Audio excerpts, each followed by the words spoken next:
Hello दोस्तों, नमस्कार। आप लोगों का एग्री स्टडी 92 में बहुत बहुत स्वागत है। आज हम एग्रीकल्चर से संबंधित 30 इंपॉर्टेंट क्वेश्चंस को डिस्कस करेंगे जो हमारे आने वाली एजीटी की परीक्षा के दृष्टिकोण से अत्यंत महत्वपूर्ण होंगे। इसमें हमारा पहला प्रश्न है, आलू एक तना है जबकि शकरकंद है। शकरकंद क्या है? जड़ है, तना है, रूपांतरित पत्ती, इनमें से कोई नहीं। तो इसका राइट ऑप्शन हो जाएगा ऑप्शन नंबर ए, जो शकरकंद है वो एक जड़ है। अगला प्रश्न देखेंगे, चुकंदर लवणी एवं क्षारीय दोनों प्रकार की भूमियों में उगाई जा सकती है। इसकी खेती भारत के किस राज्य में की जाती है? ऑप्शन नंबर एक, उत्तर प्रदेश, मध्य प्रदेश, राजस्थान, इन निम्नलिखित में से कोई नहीं। तो इसका राइट ऑप्शन हो जाएगा ऑप्शन नंबर थर्ड, राजस्थान में चुकंदर की खेती जो होती है सर्वाधिक की जाती है। ये लवणी एवं क्षारीय दोनों प्रकार की भूमि में उगाया जा सकता है। अगला प्रश्न है, मक्का, गन्ना एवं ज्वार फसलें हैं। मक्का, गन्ना एवं ज्वार फसलें C3, C4, कैम, इनमें से कोई नहीं। जो मक्का, गन्ना, ज्वार है चौड़ी पत्ती वाली, ये सभी C4 हैं। अगला प्रश्न है, टीपीएस एवं सीड प्लांट टेक्निक संबंध है। टीपीएस होता है ट्रू पोटैटो सीड, होता है 100 ग्राम प्रति हेक्टेयर आलू का, और सीड प्लांट टेक्निक ये सभी आलू से संबंधित हैं। अगला प्रश्न देखेंगे, धान्यों के प्रोटीन में किसकी अधिकता होती है? जो धान्यों की प्रोटीन होती है उनमें किसकी अधिकता? मिथ्योनिन, सिस्टीन, ग्लूटामिन, इनमें से कोई नहीं। तो इसका राइट ऑप्शन हो जाएगा ऑप्शन नंबर थर्ड, अनाजों के प्रोटीन में ग्लूटामिन की अधिकता होती है। अगला प्रश्न है, सोयाबीन राज्य कहा जाता है। किस प्रांत को सोयाबीन प्रांत या राज्य कहते हैं? यूपी, एमपी, महाराष्ट्र, इनमें से कोई नहीं। तो इसका राइट ऑप्शन हो जाएगा मध्य प्रदेश, जो है इसको सोयाबीन राज्य कहा जाता है। इसका बोटनिकल नेम ग्लाइसिन मैक्स होता है सोयाबीन। अगला प्रश्न है, सोयाबीन में नमी की क्रांतिक अवस्था है। सोयाबीन में नमी की क्रांतिक अवस्था क्या है? पौधावस्था, शाखा फूटना, फूलने और फलने की अवस्था, इनमें से कोई नहीं। तो इसका राइट ऑप्शन हो जाएगा ऑप्शन नंबर थर्ड, फूलने और फलने की जो सोयाबीन में कह सकते हैं मॉइस्चर की क्रिटिकल स्टेज है, इस समय सिंचाई करना अति आवश्यक होता है। अगला प्रश्न है, सोयाबीन में तेल एवं प्रोटीन का परसेंट। सोयाबीन में कितने परसेंट तेल पाया जाता है और प्रोटीन? ऑप्शन नंबर इसका ए सही हो जाएगा। सोयाबीन में तेल जो है 20 से 22% होता है और प्रोटीन 40 से 42%।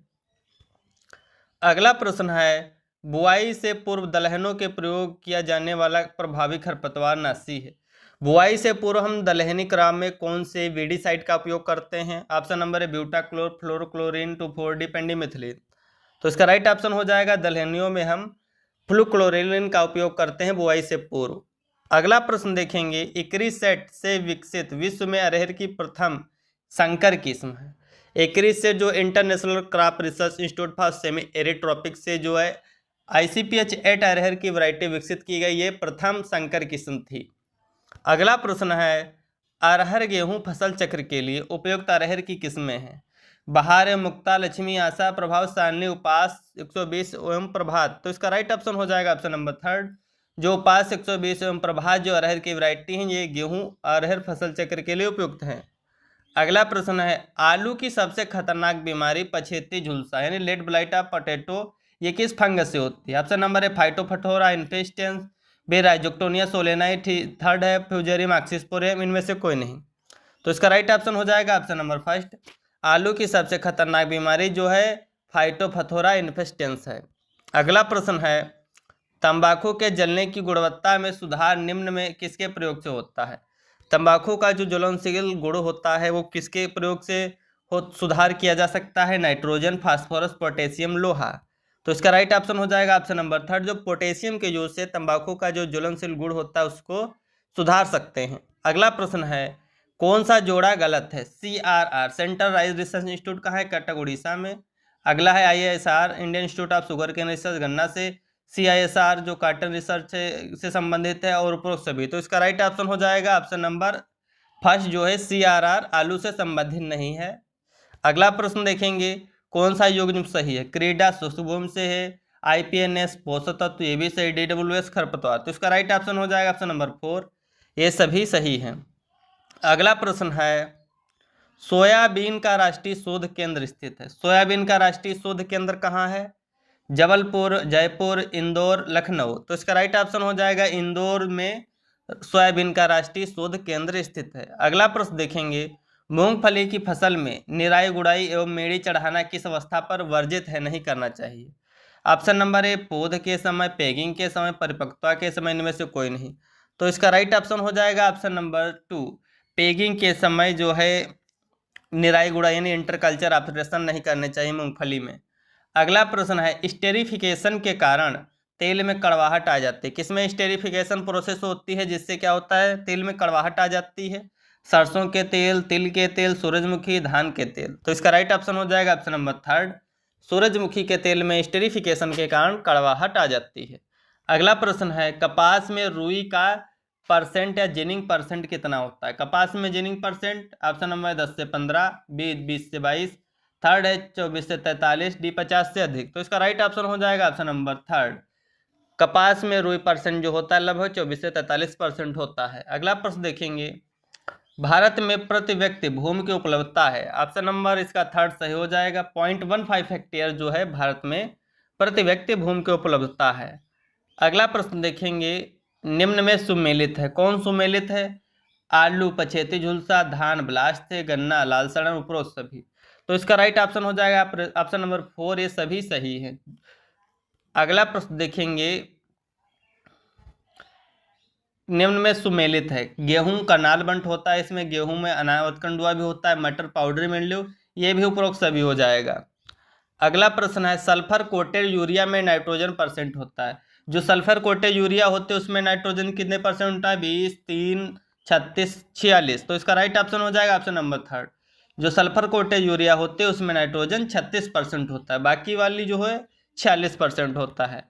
प्राचीनतम कृषित फसल कौन सी है? प्राचीनतम कृषित फसल है धान, गेहूं, जौ, कोदो। तो इसका राइट ऑप्शन हो जाएगा ऑप्शन नंबर 2। गेहूं जो है प्राचीनतम कृषित फसल है। अगला प्रश्न है गन्ने का प्रति हेक्टेयर उत्पादन सबसे अधिक होता है।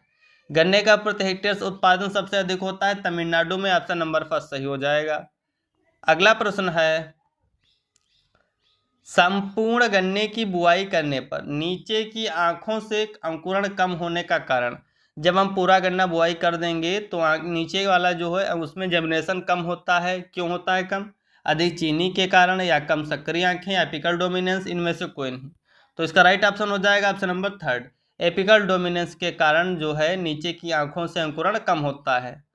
अगला प्रश्न है गन्ने के 1/3 ऊपरी भाग की बुआई की संतुत की जाती है क्योंकि ऊपरी भाग में होता है। गन्ने का 1/3 भाग बुआई के लिए उपयोग करना चाहिए। क्यों?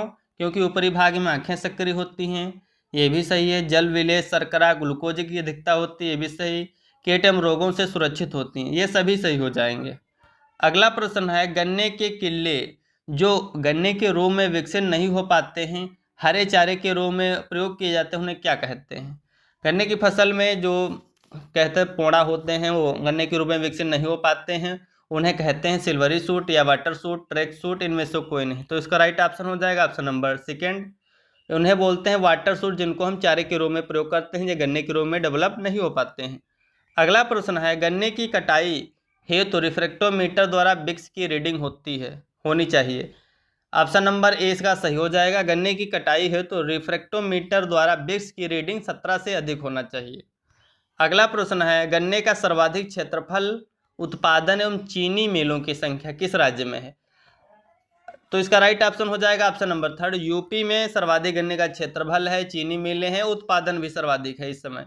इसका राइट ऑप्शन हो जाएगा यूपी। अगला प्रश्न है गन्ना, आलू तथा तंबाकू में किस उर्वरक के प्रयोग से बचना चाहिए? गन्ना, आलू, तंबाकू में किस उर्वरक का यूज नहीं करना चाहिए? Urea, single super phosphate, ammonium sulphate, potassium chloride. तो इसका राइट ऑप्शन हो जाएगा ऑप्शन नंबर 4, पोटेशियम क्लोराइड के यूज से बचना चाहिए आलू, गन्ना, तंबाकू की फसल में। अगला प्रश्न है चुकंदर में चीनी का औसत परसेंट होता है। चुकंदर में चीनी कितने परसेंट पाई जाती है? ऑप्शन नंबर है 10 से 12, बी 12 से 13, थर्ड है 14 से 16, डी इनमें से कोई नहीं। तो इसका राइट ऑप्शन हो जाएगा ऑप्शन नंबर 3, चुकंदर में चीनी का औसत परसेंट 14 से 16 होता है। Thanks for watching, please like and subscribe my channel.